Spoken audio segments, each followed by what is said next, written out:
Dhiyoo kana dhaggeeffanne walitti deebina. Haati Booniyee fi ustaazni maalirratti akka wal dhaban, ustaaz Muhammad maalirratti akka wal dhaban waliin ilaalaa jechuudha. Haati isaanillee harmeen isaanillee baay'ee tokko injiraa miti. Mee viidiyoo kana dhaggeeffadhaa. Booni koo yoo qabaannes kan gammadu nuyi, kan ittiin boonu nuyi, yoo dhabnes immoo kan gaddu nuyi, yoo argannes akkuma argitanitti assalaamu alaykum warahmatullahi wabarakatuh. Akkam jirtu naga keessanii fayyaa keessanii isin jecha amillee naga jiraachuu alhamdulillah galata rabbii. Hadha akkuma jechuu kanatti argitanitti waa'ee ustaazni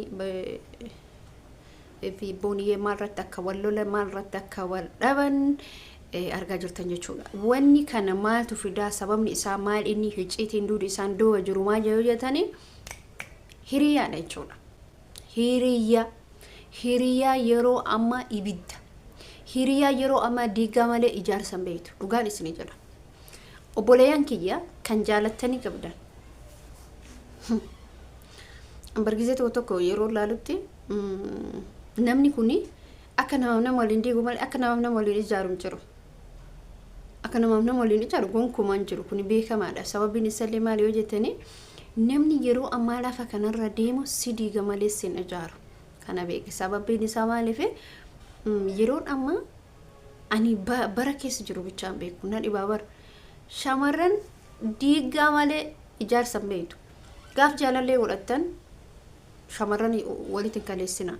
Miti sirri miti. Gaaf jaalallee godhatte shamarranii fi shamarran inaafaa keessa galan. Sababiin isaa akkamiin fakkaate yoo jaalalleen keessuun akka malee daran dabarsee si jaalate, akka malee inni si duuka ta'e, akka malee iddoo siif qabaate sitti inaafti. Dhugaa rabbiin isin sitti inaafti. Bultii keessan gara min seenee bittanneessu, gara min jara lamaan gargar baasu. Seenaan tokko keessatti wanni ani dhaggeeffadhe tokko jira Nuural Hudaa irratti jechuudha.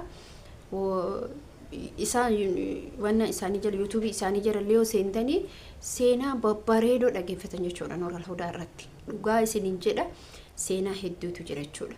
Dubartiin hiriyaa isiitti waan isiin goote seenaa san namoonni dhaggeeffatan yoo jiraatan dubartiin marratti jechuudha. Daangaa dabarfattu inaaftu ana malee dubartiin tokko ana malee ufii malee ufii jiraachuu malee namaaf akka yaannetti jechuudha.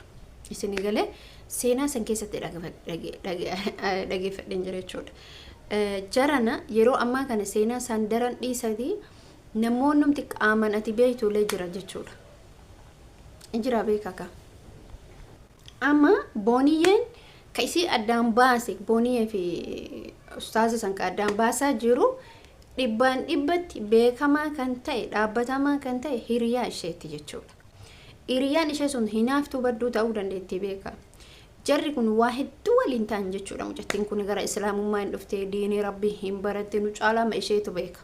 Diinii rabbii barattee gara natti dhuftee gaafa waan hunda addaan baafattee qulqullaafattee jettetti amma hin dhufte. Diigamtuu dhufaama beeka akka. Jaalaluma ustaazni isii qabu kana faallatti jijjiiruu harkaa eegalte. Mama rakkoo qaba hoo deemte ishee yoo deemte barkasii caalutti dhufuufii danda'a. Ishee yoo godhe tarii amma namoonni tokko dirra keetii miti yookiin intalli sun namni kun isiin ta'uu dhiira shabaaba jaaladhu dargaggeessa birrii keenyaatu amma dargaggeessi amma wallahi dargaggeessa dhiisatti jaarsumti mataa riitu yeroo ammaa kanatti sitti fakkaate malee mallaqa barbaada. Jaarsumti jechuun dargaggeessa dhiisi. Namni kun immoo nama diinii rabbii qabu siin darbiin jechuu barbaada. Shamarran keenya shekkotii akkana argatanii namoota akkana argatanii ka zaahira dubbatu. Sheetichi kun amma zaahira dubbata. Jaalala isillee qabaate zaahira dubbata. Dhugaa rabbiin isin jedha. Zaahira ifatti baase. Namoonni sheeka roobee faa haga ga'utti namoonni hedduun jechuudha. Lakkii taa'ee jechaanii turan jechuudha. Inni nama yeroo jalqabaaf jaalala nama jaalate waan ta'eef jaalala isiisan miidiyaa irratti baase. Hamma isii jaalatu. Waa hedduu hojjetaa ture jechuudha. Waa hedduu hojjetaa turani dhugaa rabbii dubbachuuf jechuudha. Waa hedduu dubbataa turan.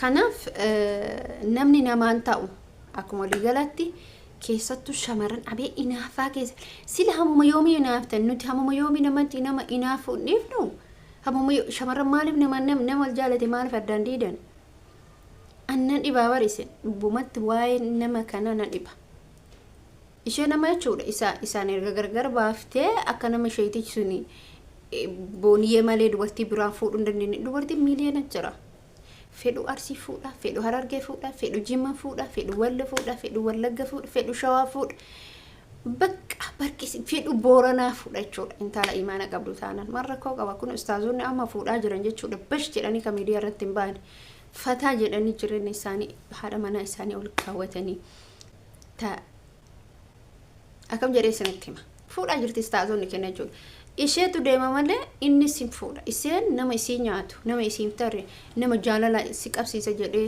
yeroo muraasaaf isii kal godhee biraa deemu nama duniyaa isii barbaadu isii dhabsilaarra namni isii ta'u nama akkana ustaaza kana jechuudha akkana kuni bakka guddaan isii ga'a diin irratti isii cabsaa dargaggeessi ammaa bar mallaqa malee waata kan qabu mallaqa naa ergi mallaqa rakkadhe na barsiisi maxxane biyyoo na godhi jedha malee saraha wanta kan qabu ande saraha dhugaa jirtu isanitti sheekoti bari sheekoti dhufe mo kakuna ma sheekota mo maal jedhama kakka kana coora kana turfaa jira jechuudha ani dhagahu garu waan akkasiisan jechuudha kanaaf dhugaa rabbiin isinin jedha miti carraa akkana argattee ufitti hin dabeen ani bakka isheen sun akkam hiriyaa gaafa kana gwaaya kanatti kaaftu kana sila yeroo san ofirraa hayxa jechuudha yeroo san sakandii sanitti jechuudha maaliif nama miidiyaa irratti baasee ifa godhee bilisa godhee si jaallate namni akka hin argama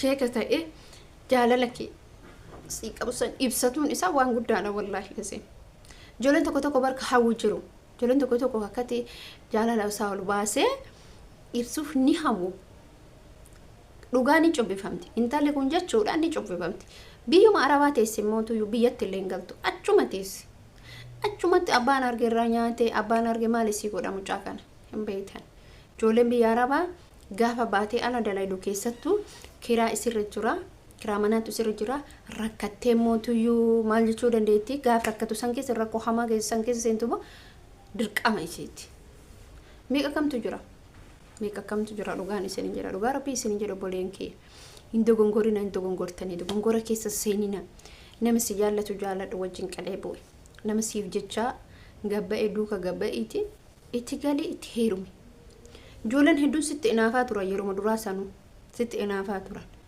booniyyeen dhuguma carraa qabdi nama kana argachuutti jechuut waan akkasiisan santu deemamaa ture jechuudha waan akkasiisan santu deemamaa ture inaafarraa waa hundarraayyuu kabilisa ta'e jechuudha amma isheen kun dhugaa rabbii ati sawa argatte dhugaa rabbii jechuudha hindo gongorte malee hin faalofte malee hin wallaalte malee sitti fakkeesse malee jiruu ta'e raaha goote jiraata jiruu qabbana jiraata barsheekotiin dinirratti si barsiifatu waa hundumarrattu jechuudha qalbii ta'e raaha si taate jechuudha namni garuu dargaggeessa gaafa argatte immoo dargaggeessa birri sirraa barbaadu qofa argatte hin beeytan immoo ijoollee shamarranii jechuudha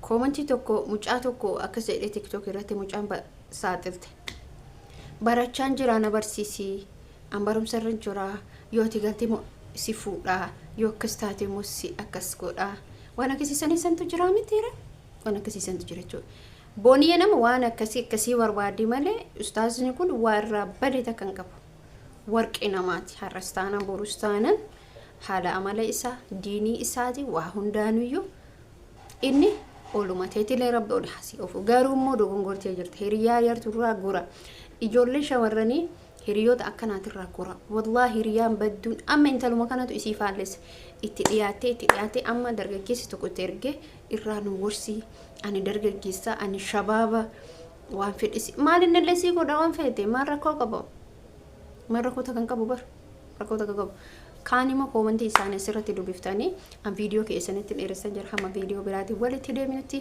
assalaamu alaykum warahmatullahi wabarakatuh hin dogongorina hiriyaa baddurraa gura hiriyoonni yeroo amma ufiif nyaattu malee si akkatti si jala dabarsiti utoo amma nyaata tokko yeroo fidde akkatti afaan isii geetti si jala fudhachuuf deemti. Intal hiriyaan isee kun immoo akkas gochuuf deemti na fakkaata. Odoo isii ta'e ustaaza kan xufii heerumuu feeti. Si galee akkasii isin jechuu barbaada. Inshaallah viidiyoo itti aanu hanga walitti deebinutti.